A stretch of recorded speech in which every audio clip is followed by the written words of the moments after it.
Ici dans la salle, je ne citerai pas son nom, c'est un membre de chez nous. Il est rentré du boulot, il est dans le bâtiment, il se fait arrêter, il a 0,40 et quelques, donc ça fait 0,80, on lui retire son permis. Il est pris en récidive, chose qui arrive. Et on l'arrête un jour devant chez lui, il rentre chez lui, il avait force 4, il y avait du vent, mais il n'était pas au volant de sa voiture.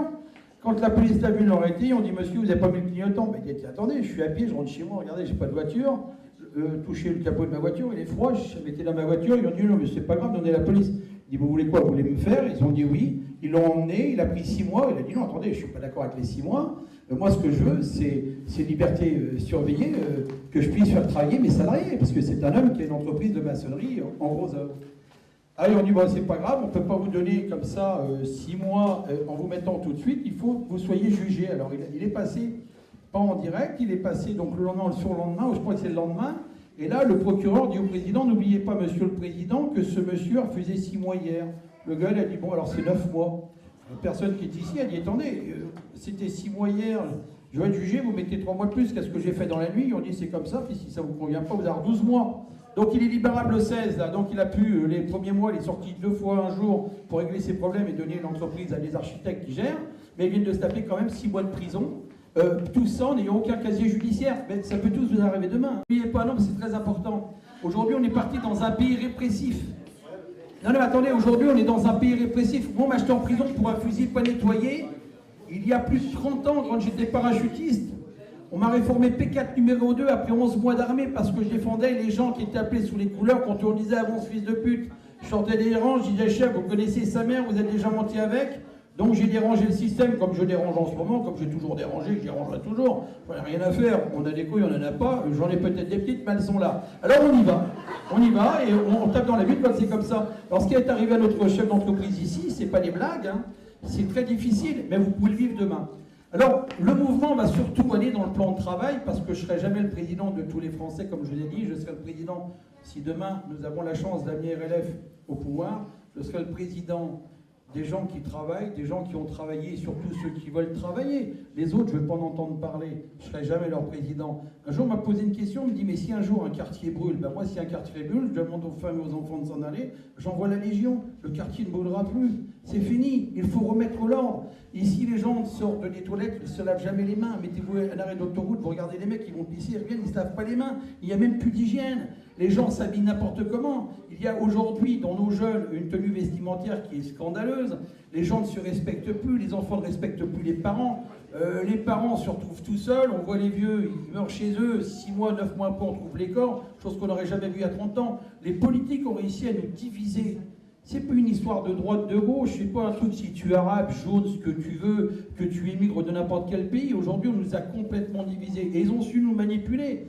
Quand Jean-Claude Martinez, il dit que c'est un branleur, c'est pas un branleur, Jean-Claude a mon respect, sinon il serait pas là, mais j'adore l'emmerder, c'est normal. Il donne son temps, il instruit, mais même dans l'instruction, Jean-Claude, il est dépassé. Bon, il est plus avec des gamins de 15 ans qui vont cracher dessus. Là, je vais aller aux européennes, j'étais tête de liste aux européennes, je n'avais que des enseignants en face de moi. Plutôt que de prendre 1 400 € par mois à instruire, ils vont chercher 9 ou 12 000 à l'Europe, sans prendre de crachats, de coups de latte dans le ventre, ou de coups de boule dans la cour de récréation, et puis ils vont faire les beaux. En plus, ils ont des secrétaires, tout ça, ils sont bien le canapé dans le bureau, bon, ils ont la totale, quoi.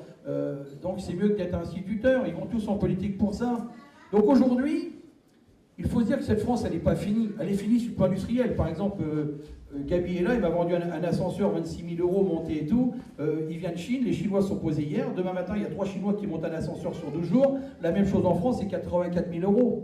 Donc l'industrie est morte, le textile est foutu, il n'y a plus rien. Monsieur Mitterrand, le beau François Mitterrand, a dit la France sera l'agriculture et le tourisme. Le grand Jacques a dit l'agriculture et le tourisme. Ben, l'agriculture, elle est malade, le tourisme, on en aura bientôt plus, parce que ici, tous ceux qui partent en vacances, ben, ils partent dans des endroits où pour la semaine, 400 € à 5 étoiles. On va dans d'autres pays, donc on est fini. Alors, pour ne pas être fini, on va reprendre les rênes de ce pays, on va baisser les charges sociales de 11%, déjà, on va déjà passer en 6e République, ce qui est la base de tout. On va fermer le Sénat, on va fermer l'ENA. Alors le Sénat, on va le fermer parce qu'il n'a pas lieu d'être. C'est 343 sénateurs pour un budget de 342 millions d'euros. Il faut le savoir, 343 sénateurs pour 342 millions d'euros. Alors si vous retirez 12 millions pour le Jardin du Luxembourg, vous retirez 500 000 pour le musée, il reste 330 millions. 330 millions, je vous prie de m'excuser, mais ça représente quand même 2 milliards de francs, 200 milliards de nos centimes pour les anciens, je parle. Là, ça fait de l'argent, c'est du lourd. Alors moi qui suis de Broyac et ma famille était dans le textile, hein, bon, je suis né, j'étais à l'orphelinat, ensuite en maison de redressement. J'ai fini à l'armée P4 numéro 2 à Pont-Voie d'armée, je suis rentré normal, je suis sorti fou. Bon, j'ai beaucoup de diplômes, je suis bac-8, j'ai un certificat d'études que j'ai passé à la centrale de Clairvaux à l'âge de 22 ans. Ça fait 29 ans que je suis sorti de Clairvaux le 1er avril, date du démarrage de la campagne. Dans la vie, des erreurs, on peut tous en faire, ce qu'il faut c'est savoir rectifier et puis pas accepter. Ce que moi je n'ai jamais accepté, c'est que des gens viennent nous donner des leçons et ces leçons ils ne sont pas capables de les appliquer. Par exemple, je viens de faire 10 ans au Front National, je peux vous dire que dans cette salle, tous ceux qui votent Front National se font vasiner encore pire que les autres partis. Parce que le Front National ne sont là que pour la gamelle. C'est la raison pour laquelle j'ai monté un parti. Je pensais que c'était un parti sain et c'est des gens qui sont là que pour manger. Vous les voyez à 6 mois des élections, comment ils peuvent se battre pour garder leur poste de député, garder leur poste d'élus régionaux. C'est terrible, c'est sanguinaire.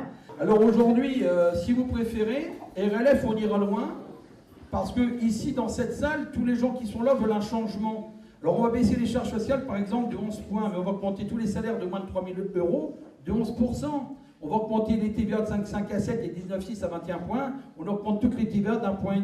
Ça veut dire que quelqu'un qu'on augmente de 11%, en réalité, on l'augmente de 9,5 points.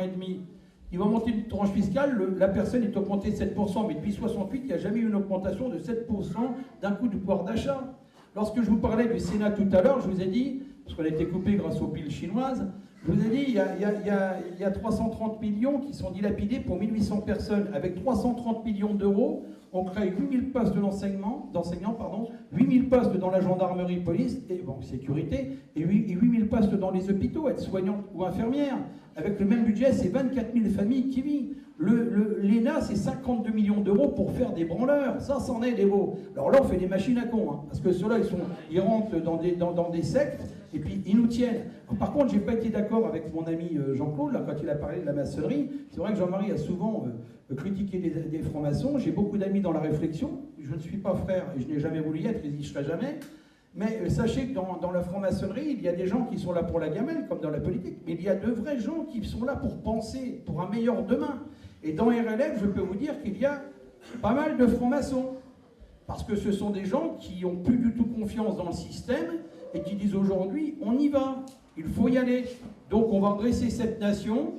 Vous verrez que rouvrir les maisons closes, c'est très bien contre la prostitution infantile. Supprimer le chèque barré, c'est important parce qu'en 72, lorsqu'ils ont passé la loi du chèque barré et qu'on a mis des chèques barrés en 78, on a supprimé le droit de liberté de ne pas avoir de compte bancaire. Tout le monde a un compte bancaire et tout le monde a des prélèvements de fonctionnement abusifs. Donc si vous voulez, on va leur rentrer dedans.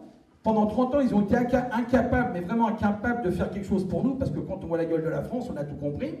Donc moi je serai un président comme nous là, ça veut dire que moi je vais me battre pour mon pays, la France. Ce qui se passe ailleurs, je m'en claque complètement. Ce que je veux, c'est que les Français mangent, que l'industriel travaille, que l'artisan soit heureux et fier de travailler, que l'ouvrier, quand il rentre chez lui, il ne se dise pas, mais merde, j'ai plus un rond, on est le 23, il faut que le 30, il puisse encore s'acheter sa tablette de beurre, son pain frais et boire son café le matin. Si c'est pour revenir il y a 50 ans à l'arrière, avec la ricorée, la margarine que j'ai connue à partir du 25 du mois, non, c'est pas ça notre pays.